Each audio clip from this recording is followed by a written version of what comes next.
What's good in the hood, YouTube? This is Crazy Samurai 71 here, bringing another video. So today I wanted to do a video on Pokemon Sun and Moon. We just got some new information revealed about the games. 3 new Pokemon were revealed. The first one was, I'm just trying to look it up on my phone quickly. It's called Yungoos. Yungoos is referred to as the loitering Pokemon. Has a very strange face, but it's cool. It's a normal type Pokemon, so it's probably your basic Rattata-like Pokemon, it looks like, and it kind of looks like it's going to evolve into maybe like a normal ground or a normal electric type. I could see that if it gets an evolution. Probably one evolution, I would guess. And its abilities are going to be Stakeout and Strong Jaw. Stakeout, I don't think I think that's a new ability. Strong Jaw, obviously, Strong Jaw boosts attacks like Fire Fang, Ice Fang, Poison Fang, any of those kind of moves like that. Crunch, I think even works, and Bite. So yeah, all that stuff is really, really cool. Then we have Pick Peck, which was a Pokemon that was revealed in the original first video for the 20th anniversary of Pokemon, when we saw the Pokemon sprite of some textured sprite that looked like a bird, and it's basically going to be the equivalent to this generation's Pidgey or Starly or Hoot Hoot or whatever. It's basically your basic flying type, and it's going to start off as a normal flying type. So that's interesting to note that it's going to start off as normal flying. Is that okay? Yeah. It's not like the most exciting typing, and as far as what it's supposed to be referred to as, it's the Woodpecker Pokemon, which it definitely looks like a woodpecker. Its abilities are going to be Keen Eye and Skill Link, which is cool. So accuracy and skill, like I'm forgetting right now, but I'm sure many of you might know it. So that's cool though.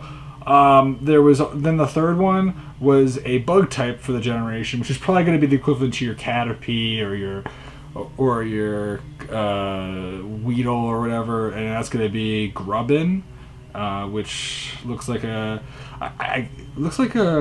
don't know, maybe like a hermit crab or something like that. I don't know. Kind of want to say it's a hermit crab look, and I feel like it's probably gonna have multiple evolutions, and maybe it's gonna grow out of its shell and become bigger, or it's gonna have more like pinchers or whatever. I mean, it looks interesting. It looks really interesting. It's just or maybe it's gonna turn into a butterfly or something like that. I don't know, because it's sort of like the back of it kind of looks like it's like a case or like a shell that's enclosing around it. So maybe it's something like that. I honestly don't know myself. I mean, I'm just coming up with my own thoughts on it. Does that mean that it's true? Maybe, but I think that this, just looking at it, you can't really get a sense of what typing it might be, in the end, because it could change for all we know. Same with the woodpecker one. Most likely it's going to stay normal flying because it's the woodpecker, and I don't really see any other type for a woodpecker. Especially since, like, woodpecker, like, what else would it be? A grass type or something? I don't even know. I mean, maybe it would change its appearance. I mean, it has like a reddish hair for Pick Peck. Anyway, the last thing that was really, really big that was talked about was this new thing called the Battle Royale, which is a new battle system that's being implemented, which is another way of battling opponents, which is where you have 4 players. Now, I'm not sure if this is something that's going to take place in regular gameplay, if it's something that specifically has to be for multiplayer gameplay, like through wireless, or how it works exactly. Because personally, I hope it's something where there's a lot more use to it, or they have a specific thing that they do to allow people who don't necessarily have people to play with can do that. They might just do it over Wi-Fi and maybe like find a random match for me or something like that, and that might just be it.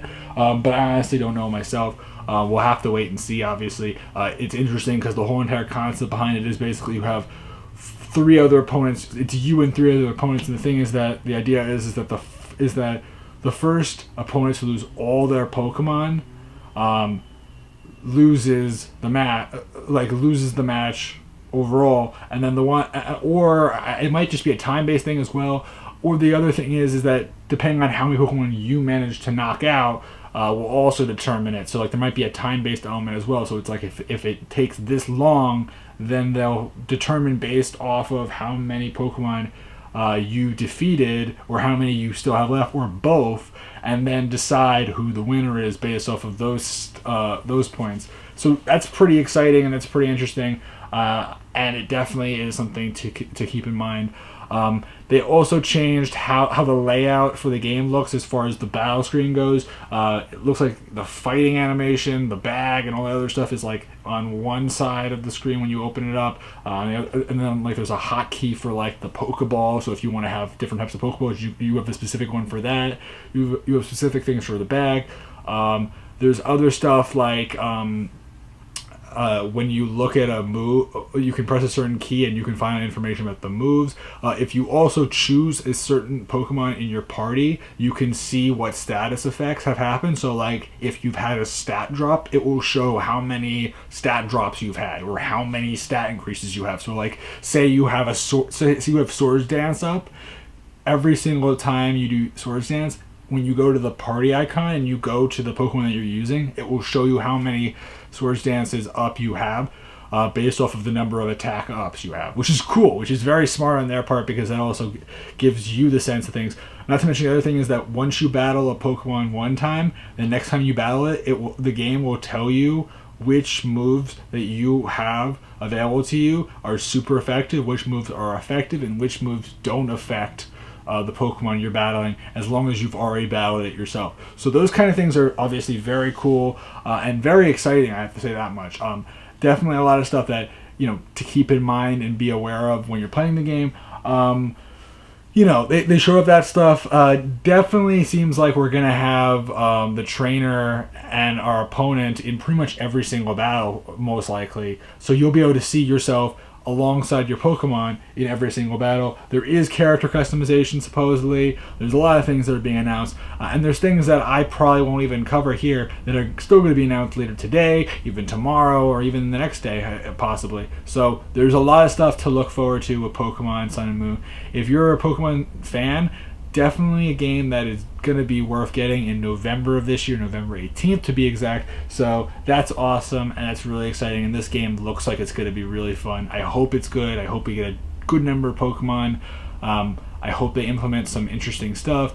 Obviously, if we get some confirmation of something like a new Mega or maybe some evolutions of our starters or something like that, I might do another Pokemon video in the next day or so, or maybe today, but I don't necessarily expect it due to the fact that I just don't know what to expect right now. Could it happen? Yes. Do I expect it to happen? Maybe. We'll have to wait and see. I'm hoping for something good. I'm hoping for something exciting like a Mega or that. There was also one other thing that I just forgot about, which was that there's different phases for Solgaleo and Lunala, depending on certain moves they use, which is interesting. Obviously, didn't really explain too much about that stuff, but that is a thing. So maybe it boosts certain things. Maybe it's sort of like how Aegislash has like it has its shield mode and it has its attacking mode. So maybe it's something similar to that in the sense is that it's sort of like a mode based off of the moves you use, and like a defensive move changes the phase while an attacking one does something else. Or maybe it's the type of move, or I don't even know. It's something hard to say myself. I'm guessing it's something along those lines, and that would make the most sense, that it would kind of be similar to that. There's plenty of other things that I'm sure we haven't gotten information about, and we probably won't get information about at E3, but there are things that we will definitely get information in the near future, of course, for the game, and eventually when the game comes out, we'll know basically everything we need to know, unless they decide to announce something last second that you have to wait a little bit of time. But other than that, I see that's about it. So please remember to like, comment, subscribe. Tell me what you guys think. Is this stuff exciting to you? Are you hyped for Pokemon Sun and Moon? Are you planning on getting it yourselves? Which one are you planning on getting? Are you liking the new Pokemon we've got? I mean, now we've gotten about, I think 10 Pokemon confirmed so far, which is pretty good. So that means 10 Pokemon currently confirmed for the game, because it's the 3 starters, both legends, the 2 new ones from last time, and the 3 new ones this time. So that's 10 Pokemon. So I'd love to know your opinions in the comments below. Again, I'm Crazy71, and goodbye, guys.